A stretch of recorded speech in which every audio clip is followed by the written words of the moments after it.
सभी प्यारे बच्चों को गुड मॉर्निंग। आपका अपना यूट्यूब चैनल LK मीना पे सभी का स्वागत है। तो प्यारे बच्चों, आज की वर्कशीट हमारी शिक्षा निदेशालय की तरफ से विषय वर्कशीट नंबर 16 और आज की विषय हमारा विज्ञान और ये कक्षा 8 के बच्चों के लिए है। तो सभी प्यारे बच्चे यहाँ पे अपना नाम लिखें, यहाँ पे अपने कक्षा अध्यापक का नाम लिखेंगे।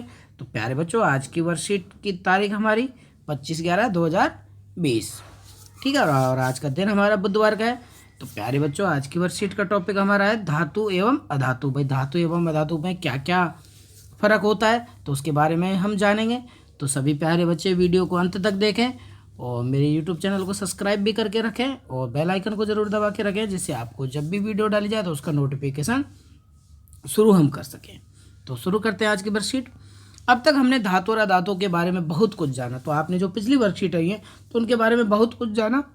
तो आज हम धातु और अधातु के भौतिक गुणों की तुलना करते हुए उन सभी की पुनरावृत्ति करेंगे।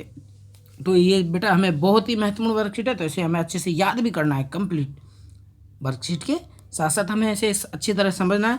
तो देखो, तो हम गुण के आधार पर हम देखेंगे कि धातु, ये हमने इनके गुण के बारे में चर्चा करेंगे, और ये धातु और ये अधातु कि इनमें क्या क्या फर्क होता है, क्या क्या इनके अंतर्गत हो। अब बेटा देखो, धातु दिखावट में कैसी दिखती है। धातु दिखावट में चमकीली और चमकदार होती है, और जबकि अधातु ये निष्प्रभ और मलिन या चमकदार नहीं होती आयोडीन को छोड़कर। आयोडीन एक ऐसी धातु है, वो थोड़ी बहुत चमकदार होती है, नहीं बाकी कैसी होती है, ये मलिन होती है, मतलब बिल्कुल गंदगी के साथ ये पाई जाती है। गंदगी के साथ मतलब इनमें कुछ ना कुछ मिश्रण इनमें पाया जाता है, और ये चमकदार भी नहीं होती। अब ये किस अवस्था में पाई जाती है। सब धातुएं सामान्य ताप पर ठोस होती है, परंतु पारा, जो आपने देखा होगा, जो आपकी रिफिल होती है, पेन होता है, तो उसके पीछे पीछे जो आता है ना, तो वो पारा ही होता है, मरकरी होता है। ये कमरे के ताप पर तरल अवस्था में होता है, जिसका उपयोग थर्मामीटर में किया जाता है। ठीक है, थर्मामीटर तो आप सभी ने देखा होगा, तो उसमें इसका उपयोग किया जाता है। और हमारे पेन की वगैरह जो स्याही है, उसके बाद में जो जेल पेन होते हैं उनमें भी ये पारा भरा जाता है। और अधातु है, जबकि ठोस, द्रव, गैस तीनों अवस्था में पाई जाती है। अब देखो, आपने यही स्पष्ट हो रहा है कि धातु और अधातु में क्या अंतर है, कि ये तो एक सामान्य ताप पर ठोस अवस्था में पाई जाती है, और जबकि ये तीनों ही अवस्था में पाई जाती है। अब इनकी कठोरता कैसी होती है धातुओं की। सोडियम और पोटेशियम और लेड को छोड़कर अधिकांश धातुएं कैसी होती है बेटा, कठोर होती है। ये तीन चीजें हमें याद रखनी है कि सोडियम, पोटेशियम और लेड, ये धातु को छोड़कर सभी धातुएं कैसी होती है बेटा, कठोर होती है।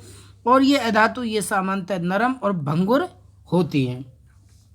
ठीक है बेटा, नरम और भंगुर होती है।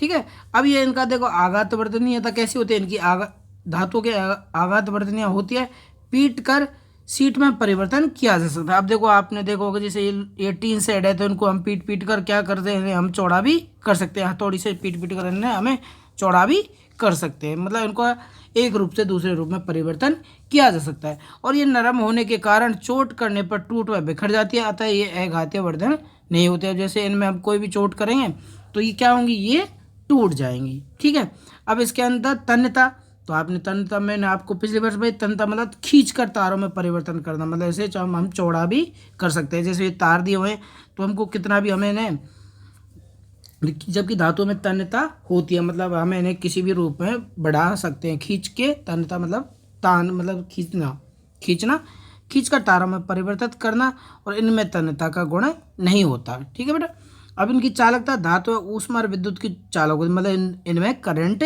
आ सकता है, इनमें ये करंट होता है।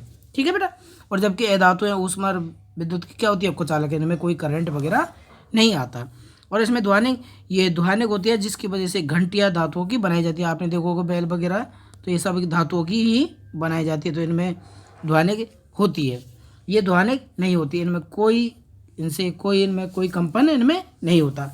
अब उदाहरण के लिए देख लेंगे भाई, धातु के हम उदाहरण देख लेंगे, और बेटा इन्हें हमें अच्छे से याद करना है कि धातु कौन कौन सी होती है, धातु है कौन कौन सी होती है।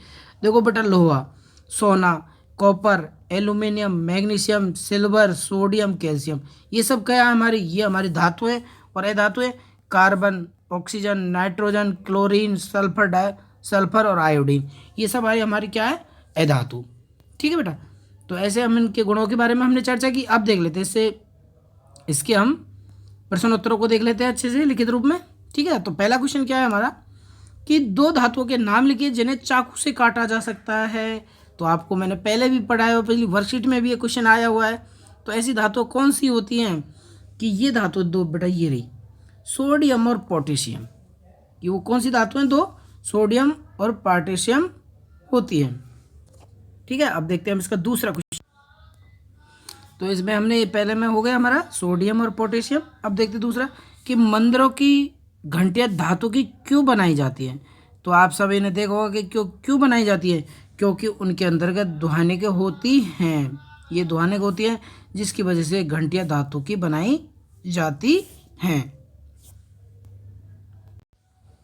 तो इसका आंसर हम लिख देंगे कि धातु क्या होती है, दुहानिक होती है, इसलिए ये धातु है, घंटियां धातु की बनाई जाती है।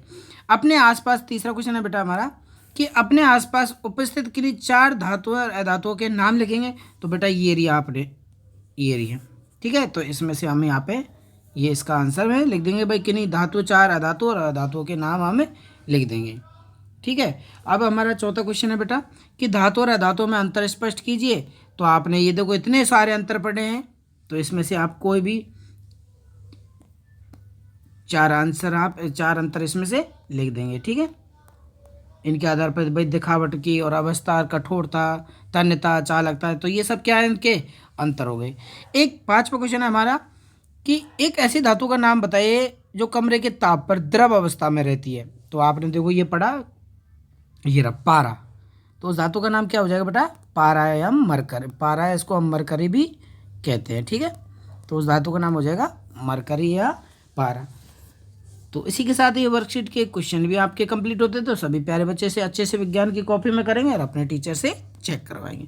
और प्यारे बच्चों, कोविड-19 महामारी बहुत तेज़ी से दिल्ली में फैल रही है, तो सभी बच्चे घर में ही रहें और ज़रूरत के हिसाब से ही घर से बाहर निकलें। और अभी आप सभी अपना ख्याल भी रखें। Thank you. और वीडियो को ऐसे ही लाइक करते रहें और चैनल को सब्सक्राइब भी ज़रूर करके रखें। Thank you, bye bye, take care.